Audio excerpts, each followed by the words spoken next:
अस्सलाम वालेकुम दोस्तों, कैसे हैं आप? आज हमारा टॉपिक है थियरीज़ ऑफ पनिशमेंट। पनिशमेंट की टोटल 4 थियरीज़ है, लेकिन इसके अलावा भी बहुत सारी थियरीज़ है जो कि पनिशमेंट से रिलेटेड है। सो आज हम 6 थियरीज़ ऑफ पनिशमेंट्स को पढ़ेंगे। जब भी हम कभी क्राइम का सोचते हैं तो उसके बारे में हम ये भी सोचते हैं कि इसके खात्मे के लिए कोई लाहेअमल होना चाहिए। सो फिर हम पनिशमेंट का सोचना शुरू कर देते हैं, लेकिन पनिशमेंट कैसा हो? कुछ क्रिमिनोलॉजिस्ट कहते हैं कि ऐसा पनिशमेंट दिया जाए कि जिसमें उस क्राइम जो करने वाला हो उसको तकलीफ पहुंचाई जाए। दूसरे में कहा जाता है कि क्राइम करने वाले के पास जो औजार है उसको ख़त्म कर दिया जाए। कुछ कहते हैं कि क्रिमिनल से नहीं, क्राइम से नफरत की जाए। और इसके अलावा कुछ क्रिमिनोलॉजिस्ट ये कहते हैं कि जो पनिशमेंट दी जाए वो क्राइम के प्रोपोर्शनल हो, यानी जो क्राइम उसने किया है उसी के मुताबिक उसको पनिशमेंट दी जाए। पनिशमेंट का पर्पस क्या होता है? पनिशमेंट का पर्पस ये होता है कि जो मुजरिम होता है उसको रोका जा सके, उसको सज़ा दी जा सके। इसके अलावा बाकी जो माशरा है जो कि ये सोचते हैं कि वो भी इसी तरह का जुर्म कर लेंगे, उनमें एक डर फैलाया जाए। इसके अलावा जो क्राइम करने वाला बंदा होता है यानी मुजरिम, उसको एक अच्छा शहरी बनाया जाए। और हम जब ये सज़ाएँ देते हैं तो उसके कुछ ऑब्जेक्टिव्स होते हैं ताकि माशरे में जो निज़ाम है वो ठीक तरह से चल सके, ये जो सिटीज़न है वो अमन के साथ ज़िंदगी गुजार सके। माशरे पर जो बुरे आसार मुजरिमों की तरफ से पड़ते हैं उनको ख़त्म किया जा सके, ताकि रूल्स एंड रेगुलेशन को कायम किया जा सके। हमारे साथ पहली थियरी है डिटरेंस थियरी। डिटरेंस थियरी में ये कहा गया है कि मुजरिम को सख्त से सख्त सज़ा दी जाए, इसलिए कि आइंदा वो मुजरिम इस जुर्म के बारे में सोच ही भी ना। इस थियरी के फाउंडर सेज़ारे बेकारे है और इसने सबसे पहले इस थियरी पर बल्कि पनिशमेंट पर काम किया, इसलिए इसे डिटरेंस थियरी के फाउंडर कहा जाता है। और इसने कुछ पॉइंट्स दिए और वो पॉइंट्स ये है कि जब आप उसे सज़ा दे तो इसमें स्विफ्टनेस हो, जल्दी से जल्दी सज़ा दी जाए, उसे सर्टिनिटी हो, ये यकीनी बनाया जाए कि उसे सज़ा मिलेगी और उसको पूरी तरह से उसकी जाँच की जाए। हमारे साथ तीसरी जो बात है वो है सिवियरिटी, उसे सख्त सज़ा दी जाए। सज़ा जल्दी भी दी जाए, सख्त भी दी जाए। लेकिन जल्दी के बारे में आपको एक और बात बताते चलूँ कि अगर सेज़ारे बेकारे के पॉइंट ऑफ व्यू से देखा जाए तो क्रिमिनोलॉजिस्ट कहते हैं कि justice delayed is justice denied. अगर आपने इंसाफ देने में ताहीर की तो वो इंसाफ उसे नहीं मिला। लेकिन इसके जवाब में फिर दूसरे क्रिमिनोलॉजिस्ट ये भी कहते हैं कि justice hurried is justice buried.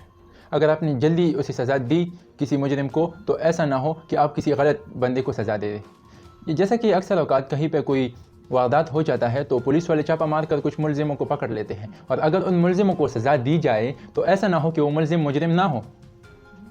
सो इस थियरी में इस बात का ख्याल रखा गया है कि जो कुछ भी हो वो एक प्रॉपर सिस्टम के साथ हो। अच्छा, यहाँ पर एक और बात आपको बताते चलूँ, जितनी भी थियरी जब हम डिस्कस करेंगे इसमें हर थियरी पर तहफ़्फ़ुज़ात हैं कि हर थियरी में कोई ना कोई गलती है, लेकिन एक बात यह है कि ये सारी थियरीज़ जो है इनका इस्तेमाल किया जा सकते हैं मुख्तलिफ़ हालात को देखकर।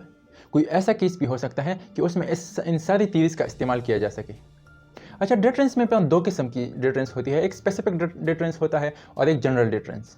स्पेसिफिक डिटरेंस में हम किसी क्रिमिनल को इतना डराते हैं कि वो क्रिमिनल पर ख़ुद कभी क्राइम नहीं करता, और जनरल डिटरेंस में हम उसको मार देते हैं या फिर उसे ऐसी सज़ा देते हैं कि बाकी जो देखने वाले लोग होते हैं वो फिर आइंदा ये क्राइम नहीं करते, बाकी लोग उससे डर जाते हैं। स्पेसिफिक में सिर्फ वही बंदा आइंदा ऐसा क्राइम नहीं करता, और जनरल डिटरेंस में जो भी लोग इसको देखते हैं कि इसे सज़ा मिली है, सख्त से सख्त सज़ा मिली है। जैसा कि आपने उस्मान ड्रामे में देखा होगा कि जब एक बंदा अशरफियों की तेली को चुराने की कोशिश करता है तो सरेआम बाज़ार में उसका हाथ काट दिया जाता है, तो बाकी लोग ये सब देखते हैं और इससे वो डर जाते हैं, तो आइंदा लोग ख्याल करते हैं कि वो ऐसे अशरफियों की तीली न चुराए। हमारे साथ दूसरी जो थियरी है वो है प्रिवेंटिव थियरी, इसे इनकैपेसिटेशन थियरी भी कहा जाता है। इसमें यह कहा गया है कि किसी मुजरिम को ऐसी सज़ा दी जाए कि वो फिर आइंदा ये क्राइम करने के काबिल ही ना रहे। अगर एक लड़की ने रेप किया है तो उसके जो रेप के सेक्स ऑर्गन्स हैं वो उसे डिसेबल कर दिया जाए, तो ताकि आइंदा वो क्राइम ना कर सके। अगर किसी बंदे ने चोरी की है तो अगर उसने वो चोरी हाथ से की है तो उसके हाथ काटे जाए। अच्छा, इसमें फिर और भी बातें हैं कि अगर चोरी उसने की है तो मतलब इस्लामी पॉइंट ऑफ व्यू से अगर इसे देखें तो चोर क्यों चोरी की है, क्या उसकी बेसिक नीड्स पूरी थी या नहीं, तो इन सब बातों का ख्याल रखा गया है। ऐसा नहीं है कि किसी ने आपसे पेंसिल चुराया और आपने उसका हाथ काट दिया, तो एक स्पेसिफिक अमाउंट है तो उसके मुताबिक आप उसका हाथ काटेंगे। हमारे साथ तीसरी जो थ्योरी है वो है रिट्रीब्यूटिव थ्योरी। रिट्रीब्यूटिव का मतलब है टू पे बैक। टू पे बैक यानी उसने जो कुछ किया है उसी का बदला उसे चुकाना पड़े। अगर उसने किसी का आंख फोड़ा है तो उसका आंख फोड़ा जाए, अगर किसी का सर फोड़ा है तो उसका सर फोड़ा जाए। तो इसमें बदले की बात की गई है कि अगर किसी ने किसी को मारा है तो फिर इसके बदले में इसी भी मारा जाएगा। और इसका जो असल मकसद है वो ये है कि जो क्राइम है वो और जो पनिशमेंट है वो एक दूसरे के प्रोपोर्शनल हो। और क्रिमिनोलॉजिस्ट ये कहते हैं कि अगर किसी बंदे ने किसी का आंख फोड़ा है और आप उसका भी आंख फोड़ेंगे तो इस तरह तो आधी दुनिया अंधी हो जाएगी या कानी हो जाएगी, which is problematic for our beautiful world. So, इस वजह से इस थ्योरी को बहुत ज़्यादा जगहों पर रिजेक्शन मिली है और इसका इस्तेमाल आजकल बहुत कम होता है, लेकिन पुराने ज़माने में इसका इस्तेमाल बहुत ज़्यादा हो जाता। हमारे साथ जो चौथी थ्योरी है वो है रिहेबिलिटेशन थ्योरी या रिफॉर्मेटिव थ्योरी।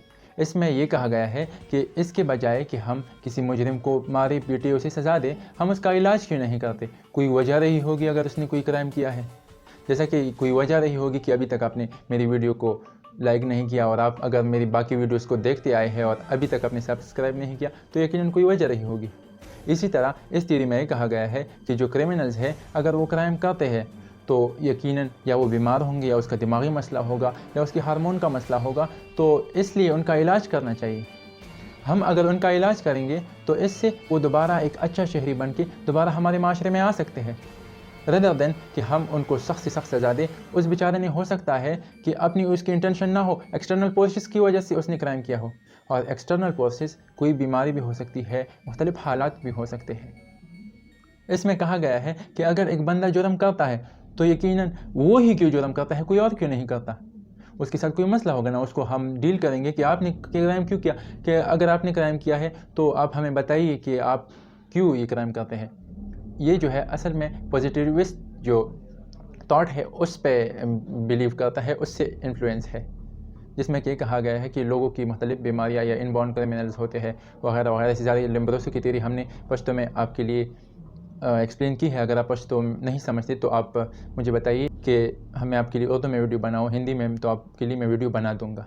पेरेंट के इलाज के लिए करेक्शनल इंस्टीट्यूशन बनाए गए हैं और बनाए जाने चाहिए, ये थ्योरी कहती है। इनका जो बिहेवियर है उसको ठीक करने के लिए इनको वोकेशनल ट्रेनिंग देनी चाहिए, एजुकेशनल ट्रेनिंग, रिलीजियस जो सेशंस होने हैं उनसे इनको गुजरना चाहिए, मेडिकल ट्रीटमेंट इनको दी जानी चाहिए, इनका बाकायदा तौर पर इलाज किया जाना चाहिए, इनकी काउंसलिंग होनी चाहिए, साइकोलॉजिस्ट इनके साथ बैठे उनसे पूछे कि आपका क्या मसला है। इनको मुख्तलिफ गेम्स और इंस्टीट्यूट जो ट्रेनिंग्स यानी रिक्रिएशनल एरियाज़ होते हैं वहाँ पर इनको ले जाया जाए ताकि वो दुनिया देखे। जितना वो दुनिया एक्सप्लोर करेंगे तो फिर वो उनके साथ जीने की जो वजह है वो बढ़ेगी। इसके अलावा जो कल्चरल मुख्तलिफ एक्टिविटीज़ होती है, जैसे कि हमारे यहाँ अतण है जो नेशनल डांस हम कहते हैं पश्तून, उसे इस तरह की जो एक्टिविटीज़ हैं मुख्तलिफ किस्म की है, इनमें अगर आप इनको इन्वॉल्व करेंगे तो फिर ये लोग आइंदा क्राइम नहीं करेंगे।